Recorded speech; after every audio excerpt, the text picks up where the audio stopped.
Les flots de tendresse infinie, c'est l'acte d'offrande à l'amour miséricordieux de la petite Thérèse. Je vous demande donc, comme dit la petite Thérèse, de répandre en moi les flots de tendresse infinie qui sont renfermés en vous. Voyez, afin de vivre dans un acte de parfait amour, donc c'est dans l'acte d'offrande à l'amour miséricordieux de la petite Thérèse, le 9 juin de l'an de grâce 1895, où elle a compris, comme elle le dit dans le manuscrit A, toutes les tendresses de l'amour miséricordieux, que le Seigneur justement ne demandait qu'à une seule chose, c'est notre abandon à l'amour miséricordieux.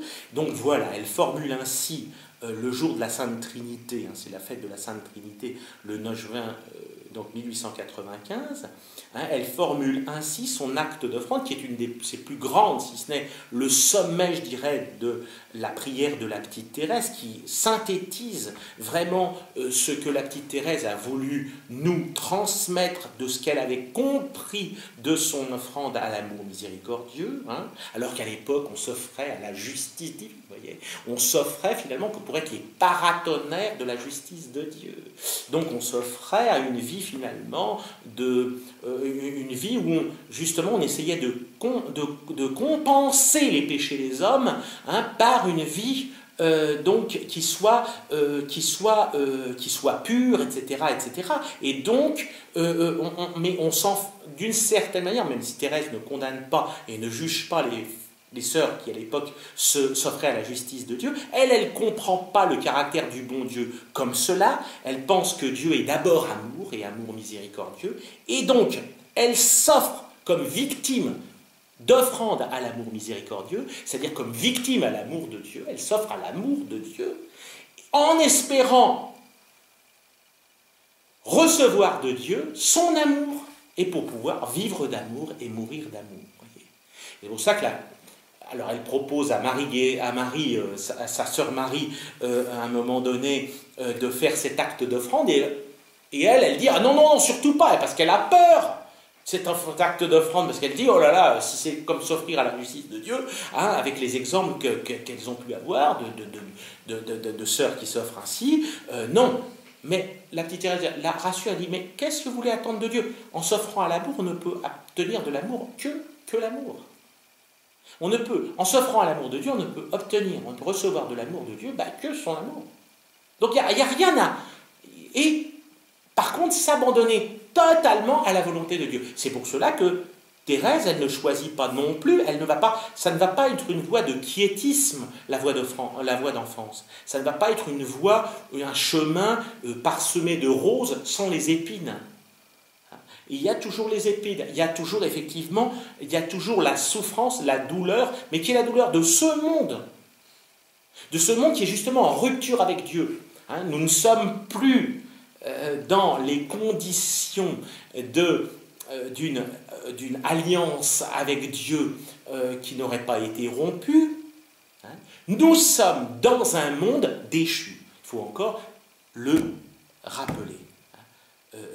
Le chrétien ne vit pas dans une espèce de bulle de savon, vous voyez, où il serait en se disant finalement le monde est formidable, il n'y a pas de souffrance et tout est beau, tout le monde il est beau, tout le monde il est gentil. Non, c'est pas ça. Et avoir la foi, ça ne va pas nous épargner de souffrir. On voit bien la petite Thérèse, en s'offrant à l'amour miséricordieux, elle ne va pas cesser de souffrir. Mais la souffrance qu'elle va vivre, et on le sait ô combien, une souffrance spirituelle surtout, eh bien, elle va la transformer en amour. Parce que justement, cet amour de Dieu l'aura saisi tellement, l'aura consumé tellement, qu'elle aimera comme le Christ aime. Et nous a aimés sur la croix. Et ça, c'est bon. Mais ça, on est à des profondeurs de sainteté, vous voyez, dont on n'a pas idée. Donc, vous voyez, on approche vraiment, mais vous voyez, il faut pas minimiser non plus cet acte d'offrande. Mais toujours est-il, même si le Seigneur ne nous demande pas autant qu'à la petite Thérèse, ne nous demande pas d'être comme... Il y a une sainteté pour chacun. Chacun on a notre sainteté. Ce qu'il faut, la sainteté, c'est de répondre à la volonté de Dieu sur nous, d'être dans l'union de volonté avec lui. C'est ça qui importe. Mais chacun, selon ses talents, selon ce qu'il est. Bon, je reviens à l'acte d'offrande à l'amour miséricordieux. Cet acte d'offrande, donc, qui définit qui nous montre bien que la clé pour Thérèse, pour être une grande sainte, c'est d'abord de se laisser aimer par Dieu. Donc la sainteté, si vous voulez, la vie chrétienne, tout simplement, qui doit conduire logiquement à la sainteté. Une sainteté pour chacun.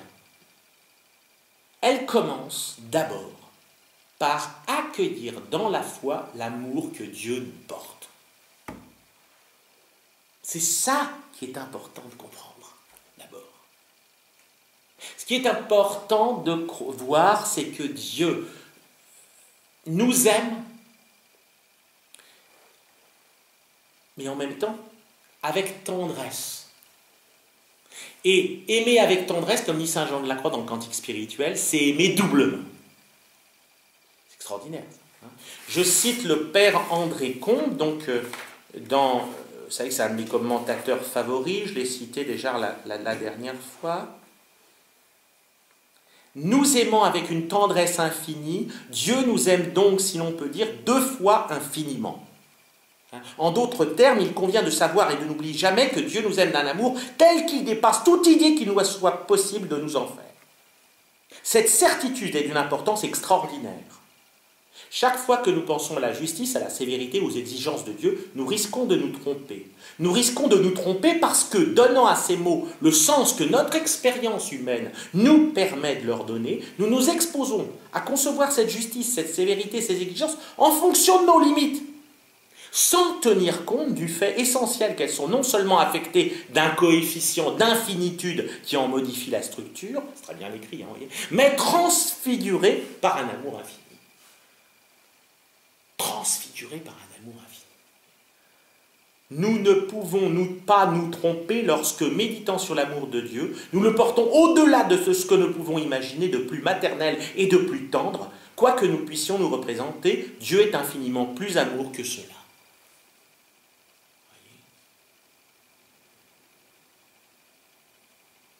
Et c'est cette tendresse, vous voyez, que la petite Thérèse découvre. Et qu'elle demande au Seigneur d'être consumée par cette tendresse, d'être transformée par cette tendresse infinie, afin de vivre dans un acte de parfait amour. Je m'offre comme, c'est donc la fin, vous voyez, c'est la finale de l'acte d'offrande, c'est le sommet. Hein. Elle a dit tous ses désirs, je voudrais être une grande sainte, etc. Mais j'y arrive pas. Bon.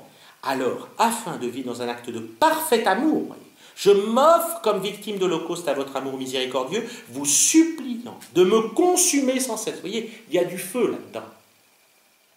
Laissant déborder en mon âme les flots de tendresse infinie, voilà, qui sont renfermés en vous, et qu'ainsi je devienne martyr de votre amour, ô mon Dieu. C'est extraordinaire, vous voyez. C'est-à-dire que, vous voyez, il y a le feu, mais en même temps, il y a l'eau. Enfin, il y a l'Esprit Saint, quoi. C'est l'Esprit Saint qui est présenté d'ailleurs dans l'Écriture comme à la fois le feu et à la fois comme l'eau. Vous voyez, l'eau vive, laissant déborder en mon âme les flots de tendresse infinie qui sont renfermés en vous. Alors ça, c'est très important, ce terme, qui sont renfermés en vous. Vous voyez, renfermé, ça sent le renfermé, vous voyez, c'est... Hein, vous voyez, pourquoi? Pourquoi? Eh bien, parce qu'elle le dit dans le manuscrit A, la finale du manuscrit A. Je pense, cette année, le 9 juin, fête de la Sainte Trinité, j'ai reçu la grâce de comprendre plus que jamais combien Jésus désire être aimé. Je pensais aux âmes qui s'offrent comme victimes à la justice de Dieu afin de détourner et d'attirer sur elles les châtiments réservés aux coupables. Cette offrande me semblait grande et généreuse, mais j'étais loin de me sentir porté à la fête. Vous voyez, on en parlait, cette offrande à la justice. Ô mon Dieu, m'écriai-je au fond de mon cœur, n'y aura-t-il que votre justice qui recevra des âmes s'immolant en victimes? Votre amour miséricordieux n'en a-t-il pas besoin lui aussi? Et là, écoutez bien, de toutes parts, il est méconnu, rejeté. Les âmes, dans les cœurs dans lesquels vous désirez le prodiguer, se tournent vers les créatures, leur demandant le bonheur avec leur misérable affection. Qu'est-ce qu'elle dirait à notre époque? Qu'est-ce qu'elle dirait à l'heure actuelle? Enfin, excusez-moi, mais c'est vraiment ça qu'on recherche. C'est l'amour de la créature, c'est-à-dire l'amour fini, l'amour On recherche, comme la Samaritaine, qui a eu 5 maris, vous savez, dans l'Écriture, et encore celui avec qui Hélène n'est pas son mari, c'est-à-dire on recherche effectivement un bonheur, mais qui ne peut pas nous satisfaire, parce qu'on le recherche dans les créatures, qui ne peuvent pas nous le donner. Se tournent vers les créatures, leur demandant le bonheur avec leur misérable affection, au lieu de se jeter dans vos bras et d'accepter votre amour infini. Donc l'amour infini de Dieu, il est renfermé, parce que c'est nous qui le limitons. C'est nous qui ne l'accueillons pas. Vous voyez, c'est très clair. Elle retourne la situation, vous voyez, alors alors que la France a été marquée par un certain jansénisme qui restreignait énormément l'amour de Dieu, vous voyez, à certains privilégiés, certaines âmes privilégiées. Là, elle retourne la situation, elle dit, c'est nous qui limitons l'amour de Dieu. C'est pas lui qui est limité par son amour. Parce que son amour, il est infini. Vous comprenez, c'est très très important de comprendre ça. Parce que sinon, on ne comprend pas le christianisme. Pourquoi il y a des gens fous qui se donnent à Dieu? Mais parce que Dieu est d'abord fou, c'est lui qui est fou d'amour. L'amour fou, ça revient très souvent chez la petite Thérèse. Il fallait être fou, verbe divin, pour vous faire homme, et pour partager la vie de pauvres pécheurs, apôtres dont l'un allait vous trahir, le premier pape de l'Église, etc., etc. L'un allait vous renier et l'autre vous trahir pour 30 pièces d'argent. Vous voyez, il fallait vraiment être fou. Il fallait être fou d'amour. C'est dans une lettre à Céline qui est magnifique, vous voyez, la folie de l'amour de Dieu pour sa créature, pour l'homme.